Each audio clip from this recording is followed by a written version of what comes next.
So season 1 of the War Within has officially started, and since I made my guide a couple of weeks back, things have changed quite a bit for Feral Druid. So I'm making an updated guide with the new builds, the best builds, rotation, opener, everything you need to know, embellishments, what to craft, gearing, stats, pretty much all you need to know for Feral Druid PP in the War Within season 1 will be in this video. So stay tuned and let's dive into it. Also, timestamps will be linked down below. Okay, so starting off, I'm going to cover the builds. So there's two main builds that we play to keep it simple. We have one that does not have Prime Wrath, which is this one, and then we have one that does use Primal Wrath. So I got a lot of questions. What build do I play in what situation? So I'm going to make that very, very clear and simple right now. So Prime Wrath is a AoE rip. We no longer have the extra increase on this since Astral Influence got changed. This no longer gives us melee yards increased. Therefore, we have normal Prime Wrath with not like too great of a range. This means that we go with the Prime Wrath Cleave build when teams are very stacked. Example of this would be in maybe 3v3 versus like double melees, or in a BG with many team fights. In some BGs, let's say like Arathi Basin, there's more small skirmishes, then I won't play it. But a BG like Eye of the Storm, where you get more of those big fights, I will play the Prime Wrath build.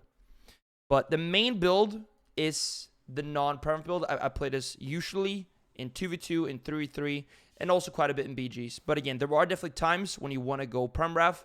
And in this video, I'm going to be covering both these builds, showing what to do, when to play what, and also the PvP talents that comes with it. Let's start off with the Bleeds build without Prime Wrath. So yeah, we're not going to linger too much on all the different talents and what they do, but I'm going to showcase you exactly what you need to do the most amount of damage in the opener and beyond.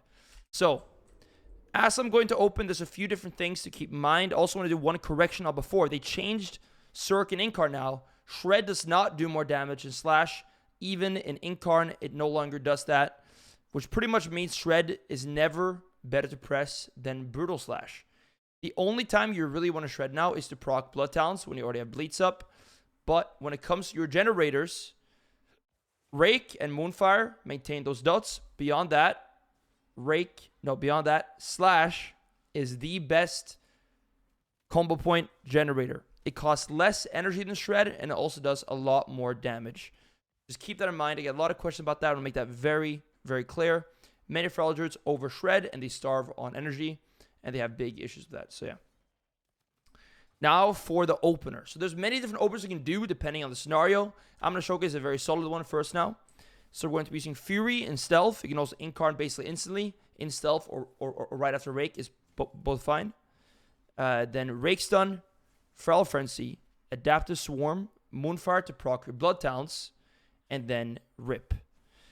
At that point, you can Slash, Bite, and also maybe do a Shred here to proc the second bloodtalons easier as you already have bleeds up, and then keep getting 5 comp points, keep biting, and just keep bursting this way. You can also throw in stuns there, like DR stun chains, can also be great in many situations. Wait, let me showcase it right now. So, Fury and Stealth, Incarn, Feral Frenzy, Swarm, Moonfire proc to BT, Rip up right now, and I'm just going to keep biting here. Bite. Maybe Shred 2 now to proc a new BT, Bite. Moonfire, new BT again, Bite. And get one combo, Bite again. You can maybe do a late reset if you want to reapply the Rake. And just keep biting. And as you can see, that is a lot of damage. Your Frenzy Assault does a bunch. Your Bites do a lot as well. And Rake is not one you want to look away from either. It's like a very, very underrated damage dealer. So yeah, again, to make it very clear, there's a few modifiers there you want to keep in mind. Tiger's Free, of course, is going to increase all your damage by 21% if you have 1 Carnivorous Instincts.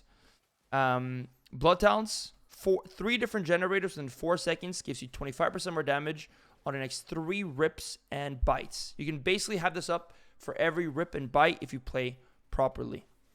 Just keep those modifiers in mind. So now I'm going to showcase like the opener kind of into a general rotation and then the second stun go. So you've done your opener and you have full bleeds on the target, and now second stun DR is coming around. Basically, just want to maintain these full bleeds. And one pro tip, when a bleed has 30% left, if you reapply it, that time that's left will be extended onto the new rip. So it's quite nice. You can reapply bleeds early and not worry about like wasting, rip ticks. or rake ticks for that matter. Just keep that in mind. But yeah, so we have full bleeds on the target, and second go is coming back up. They're off Sundiar. At this point, we want to get full comp points. We can, for example, we're kind of far away from target. Just one situation might be in, and then I can pre-swarm. I can jump in, maim, Feral Frenzy, hit him with a bite, slash, reapply the rake, or restun rather, bite again, triple DR rake stun, bite again, and something like that, and then bite again. Dread, moonfire, reapply the rip, and just keep going, keep biting. You want to slash as much as possible when you're in Incarn to get your Friends to the Assault stacked up. As you can see, it's doing a lot of damage. I believe it actually hit some things in AoE now, so that might be why it did that much. But this can easily be your highest damage when you're bursting, especially if there's a few targets around you. So keep that in mind as well. When you're in Incarn, or Circ for that matter, your comp point generators will do a big bleed because of this talent right here. So slash a lot, that's going to be your best way to stack this bleed up. And that is one thing I would say that many Ferals don't even think about that can really separate you from other players, other Feral Druids. So yeah, there's that. So as you can see there too, when it comes to the restun, same with the opener, you can do that kind of thing too, where you can double rake stun or maybe do a maim as well off the first rake. There are many different ways to do it. I'd say to kind of play around with that yourself and see what feels good, as different scenarios will call for different actions in that regard. But that go, when it's the maim and then rake again with Incarn and Meld, is definitely a classic that can be very, very helpful in scoring kills, forcing cooldowns. Additional note on this build actually is that there are changes you can make. You can modify certain things for certain scenarios. For example, if I want longer clone range, I can swap this for Astral Influence. You don't always need remove corruption. You can also swap that out, and you can path through Wild Growth instead and go like this, and actually get 1 more point in surplus as you don't go 2 points into Nurturing Instincts. And that way you can get more tankiness with Ursa Spirit or Ursine Vigor. Or you can also grab a talent like Typhoon, which could be great in, let's say, BGs. If you want to knock people off maps, knock them out of Dome. There's many, many things you can do with this. So I'd say just keep that in mind. There are modifications you can make here depending on the scenario. And this kind of goes for both builds. There are talents that are more situational they can swap out. I do want to touch on one talent that many Feral Druids are doing a bit differently, and that is Raging Fury and Tiger's Tenacity. I think both are great options. Tiger's Tenacity will give you some nice more damage, especially as you burst, while Raging Fury gives you more uptime, 5 more seconds on Fury. I find 5 more seconds on all my damage for 21% to be very strong, especially as it lines up perfectly with Incarn, 20 seconds on each. But just keep in mind, both of these are really good and just a little bit different playstyles. But both are viable. You can also change a bit depending on the scenario. But I'm, for the most part, going Raging Fury, and also make that very clear that also Tiger's Tenacity is a great choice. And I'm still kind of going back and forth and trying things out. So, yeah, keep that in mind. So like I said, I do regard that build that I just showed as the main Feral Druid build, but there are situations where you do want to run Primal Wrath. The main changes, we're going away from Lunar and into Primal Wrath, and there's also some other changes as well, but that is the main thing. We're also actually grabbing Apex Predator. You could go with Swarm here, but I do find that getting those bites, especially as bites now buff all your damage over time effects for 4 seconds, it could be quite nice as you get a lot of free bites when you're bleeding many targets. But yeah, so this is a build that is a bit more situational, a bit more hit or miss, but I do really like it into, let's say, in shuffles 3v3 where there's 2 melees or many stacked targets. If I can cleave at least 2, preferably 3 targets consistently, then I will often opt for this build, which is more rarely now as Astral Influence no longer increases your melee range. So yeah, or in Blitz. Not every Blitz game, but I think certain maps, Eye of the Storm, Warzone Gulch, Twin Peaks, if you're not going to run the flag, where there's big team fights, this build can do a lot of damage. Pretty much any big team fight map where you're going to be fighting in it, you do want to have this build. So here, the goal is spread the bleeds on as many targets as possible, bite with the procs, and just maintain this pressure as long as you can. And same thing here. In Incarn, your Frenzied Assault will do a lot of damage. So make sure you slash as many targets as possible when you're Incarn. Okay, this is very, very important. The opener is not going to be too fancy. We're just going to get Fury and Incarn basically instantly. Rake, Incarn, and Fury use instantly here. And then Feral Frenzy. We are playing Thrash in this build. This is quite nice in a big Cleave scenario. That's going to proc the bloodtalons. Then we Prem-Wrath everything. Keep slashing. Throw in a shred to proc a new BT as well. Rake, reproc the BT. And then you want to keep spreading bleeds. Once bleeds are up on as many targets and you can kind of have a moment, you can start biting as well with comb points. But your main priority will be having the bleed uptime. We are playing Vein Ripper. I find now with the decreased range again, it's more safe to have Vein Ripper. Just going to have that decent uptime and proc more bites.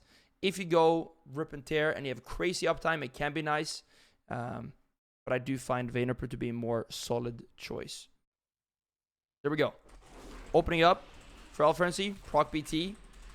You can also Thrash or proc it if you want to. Like I said, keep biting, keep slashing. You can reapply, for example. Throw in a bite. Keep it going. Keep procking those bloodtalons. And keep slashing to stack your Frenzied Assault damage. Just like this. Keep in mind, you get sudden ambush procs. And you want to use those on Rake. And just keep it going. Maintain the bleeds. You can use Fury again when that comes off CD.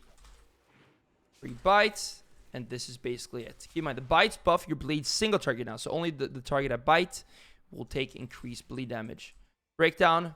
Frenzied Assault. It's doing a bit much because I think I'm hitting like other things. But yeah, Frenzied Assault is insane. And in big fights, this will probably be your top damage when you burst. Yeah, there is that. Okay, now let's go over the PvP talents. So, to sum it up, they are very situational. For example, we have Wicked Claws, right? This is pretty much a must-have unless you're playing with someone else who has a healing reduction, like a warrior, a hunter, a demon hunter. If you have that on your team in Shuffle or in 2v2 and 3v3, then you do not need Wicked Claws. Now, if you're playing with a mage, a shadow priest, a warlock, or most casters, most things that don't have this, you do want to play it. I actually play it sometimes as well, even when I'm playing with, let's say, hunter, just because if I want to cleave, I can spread it on everything very easily. But the rule of thumb is you don't need this if you do have that on your team already. So keep that in mind. King of the Jungle, great when you're spreading some rips. If you have like 2 rips active, I'd say this is definitely worth getting. So yeah, and then we'll also have Strength of the Wild. This one is also one that I pretty much play all the time, as it gives you some nice survivability in bear form and also some good off healing. So when you see me play, usually I'll have these 3 on, as I think they fit most scenarios. But then the situational aspect comes into play, right? Let's say I'm playing with a warrior now on my team and I do not need Wicked Claws. Then I could, for example, go Tireless Pursuits, get some more mobility if like that is needed in that matchup. Or I could even go High Wind so I get some extra range on my Cyclones. Maybe there's a big map. And yeah, the extra range can go a long way. You can also get extra range through Astral Influence, by the way. Both throws are ways to do that. We'll touch on that a bit earlier in the guide. Or let's say you don't feel like you need the mobility or you don't need the extra range on Clone. You could go for even more kind of pressure by going Ferocious Wound and reducing their health. That's a few examples of that. Usually you're not going to bother with things like Freedom of the Herd, Malorn Swiftness, Fresh Wound. Savage Mentum maybe has some usages, but also usually not going to be the play. Thorns is one that is great into melees. So if you're facing melees, like 2 melees, or even 1 and 2v2, it can be a great pick. But again, here you got to think. I'm facing, let's say I'm playing Priest, Feral Druid, and I'm facing Warrior, Resto Druid in 2v2. Now, I do need my healing reduction then, and I also want Thorns. And that, you know what? I probably want to be a bit more tanky as well. And then I could go with this. Or now let's say I'm playing Feral Hunter versus the same comp. Same kind of thing, but then I don't need Wicked Claws. And I might think, you know what? I want the more range on my Cyclone so I can easier clone the Druid. And I can grab High Winds. So I can't really give you like a roadmap here for every single scenario. But use these principles that I talked about now and apply them to your own game. Play games, figure it out. And you will be fine when it comes to PvP talents. Now, on to the next part.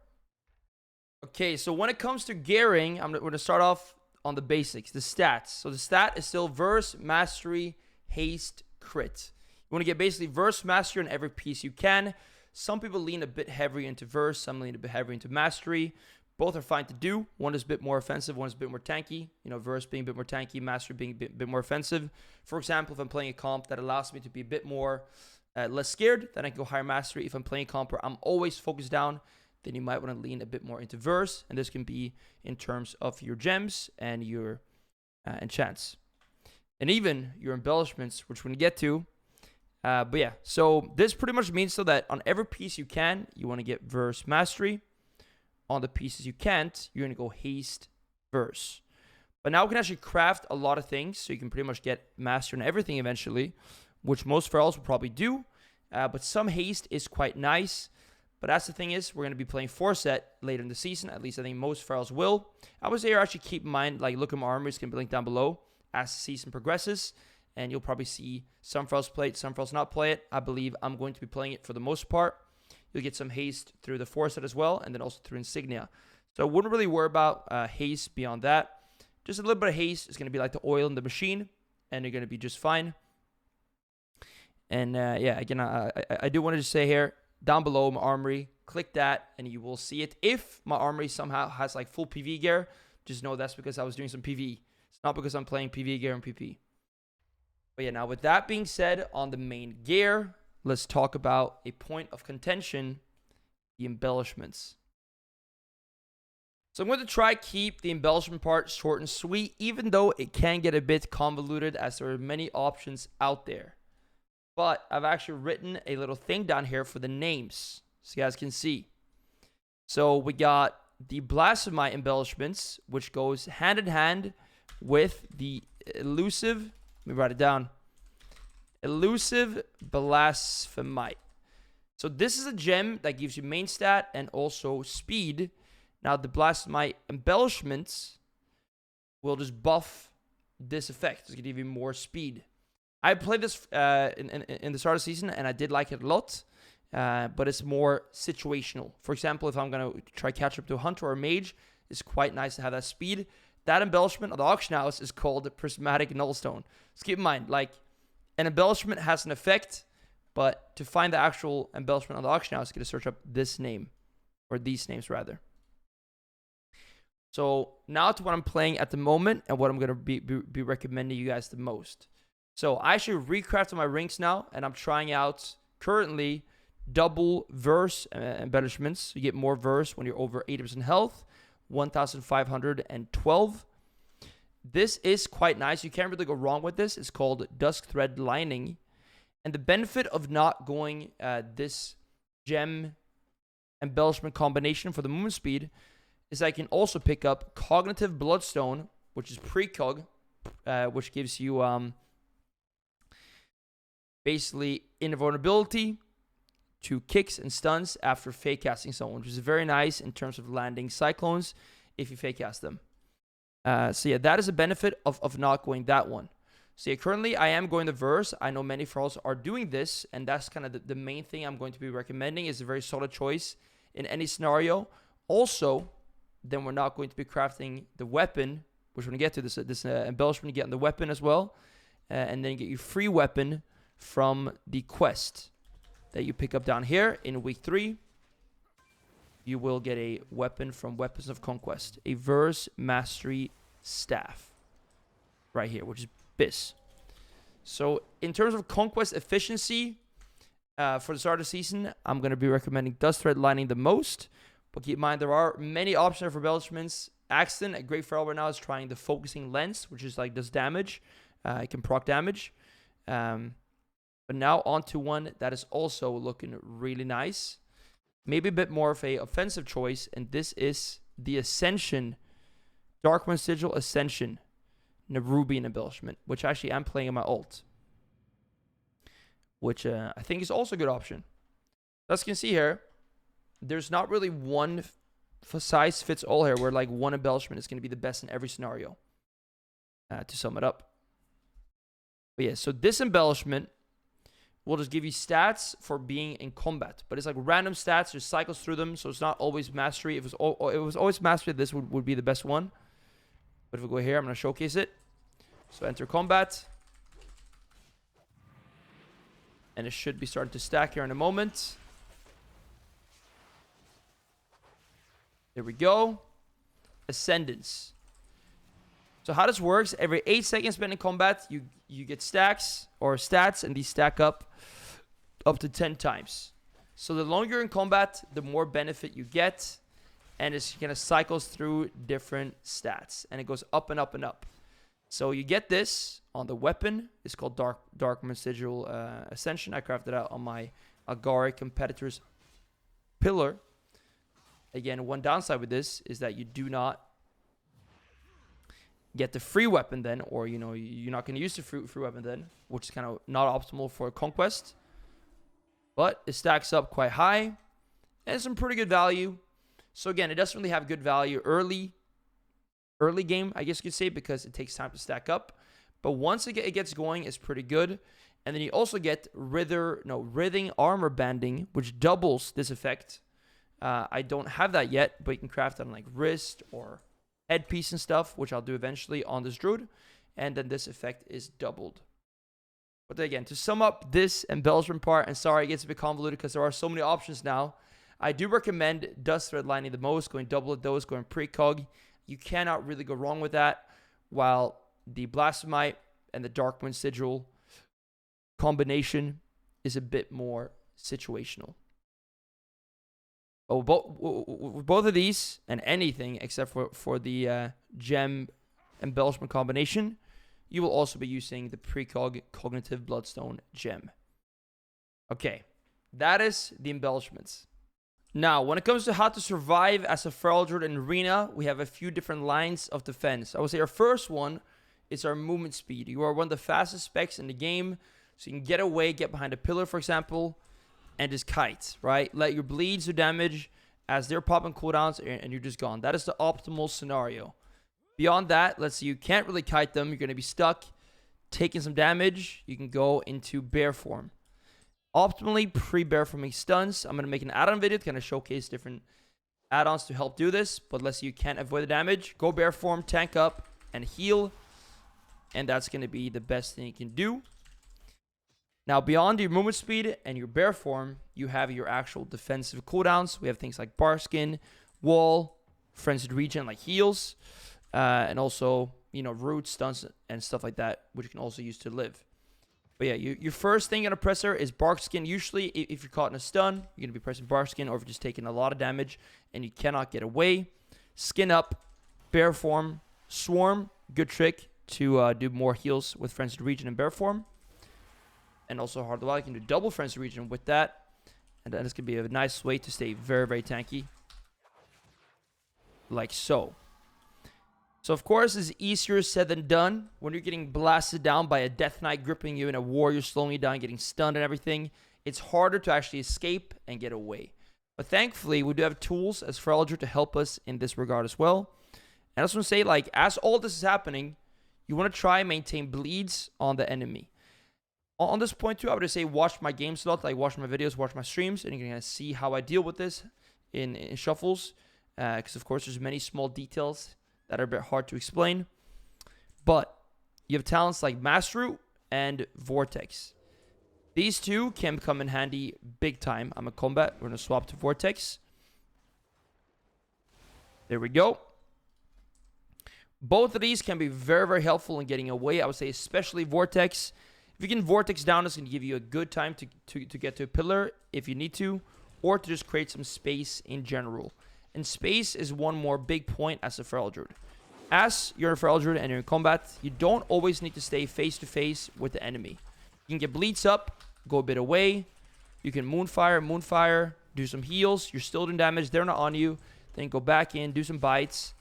And with moonfire, you can actually generate comp points from range, right? Which is huge. So one big thing that many ferals do wrong is that they just stay in against warriors, against like all these plate heavy melees. They stay in, just fight them like face to face. And you're going to lose that way really, really fast, as you're not meant to play that way. You're meant to use your bleeds, use your mobility, use your bear form to your advantage, burst and stuns, vortex, maybe even thorns when they actually have uptime to kind of, you know, deter them. That's the word. And yeah, I could ramble on about survivability for a long time, but I think take these principles that I said now and go try them out. Apply them to your own game. Watch my games back too if you want to. And I think that is the best way you can get better at survivability as a Feral Druid. Again, it can be tough. Give yourself some patience here and just practice your kiting, practice pre-bear forming, practice your bleed up time, and you will be getting a lot better very, very fast. Okay, now we're going to wrap this guide up with comps to play as a Feral Druid in Season 1 of the War Within. So, to start off with 2v2, your best option here is going to be Disc Priest. Right now, Disc Priest is crazy, and just in general, it is usually the best healer for Feral Druid. If not Disc Priest, Holy Priest is also a great choice. Beyond that, Preservation Evoker, Arsham, Holy Paladin, you can really play with any healer in 2s, but I would say those that I mentioned now are like the best, probably from best to worst. And then you have, you know, Druid, maybe Mystery Monk. These two, not really built to play Feral Druid, but can still make it work. For double DPS, Red Paladin Feral Druid, Hunter Feral Druid, Shadow Priest Feral Druid, pretty good. Actually, Augmentation or Devastation Feral Druid can also work great. But keep in mind, double DPS is a lot more squishy and a lot harder to play. So I do prefer, or actually I don't prefer, but I do recommend playing healer DPS more if you want to gain rating. But double DPS is a lot of fun as well. And also a very good way to improve on surviving. Because then you're forced to kite, to bear form. If not, the game's going to be over in a minute. And you're going to be dead if you don't kite properly. And you utilize your bear form and defensives in a good way. So, that's 2v2. Now for 3v3. So, Jungle Cleave, I think especially with a Marksmanship Hunter. So, Disc Priest, Feral Druid might be the best comp for Feral right now. You also have comps like Kitty Cleave, Fury, I think with Fury Warrior. So, Fury Warrior, Feral Druid, Disc Priest, or Preservation Invoker can work well. Usually with these comps, you can kind of pick your own healer. But right now, say Disc or Preservation are the best ones. The Fury Feral with the healer. Also, Mage Feral, Frost Mage, Feral Druid, Disc Priest.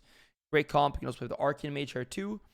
I know Affliction is just about to get nerfed. Actually, just got nerfed. But I still think Affliction Feral can work fine. Now I'm talking about comps that are probably a bit like, you know, one tier below the first ones I mentioned. But yeah, Warlock, Feral Druid, Affli, or Destro. Then we also have comps like Shadow Priest, Feral Druid. And you can kind of, you know, still play. Actually, here's one that I forgot. DK Feral Druid is one I think is actually very good right now and a bit underrated. That is one that I'm going to be trying out a lot. So also DK Feral. And there's many comps you can play. You can pretty much pair Feral Druid with anything and make it work. But the ones that I mentioned now are the ones that popped in my mind first. Leave some comps below that you want to play. And yeah, because maybe I missed something here. Maybe some comps that are going under the radar. Oh, NPC talking. But yeah, those are the comps that come to mind now. And that's going to wrap up this guide. The updated builds, the updated rotation, embellishments, everything in this video. Hope you guys enjoyed it and got something out of it. Thank you guys for watching. And I'll see you guys in the next one or in my stream. Take care.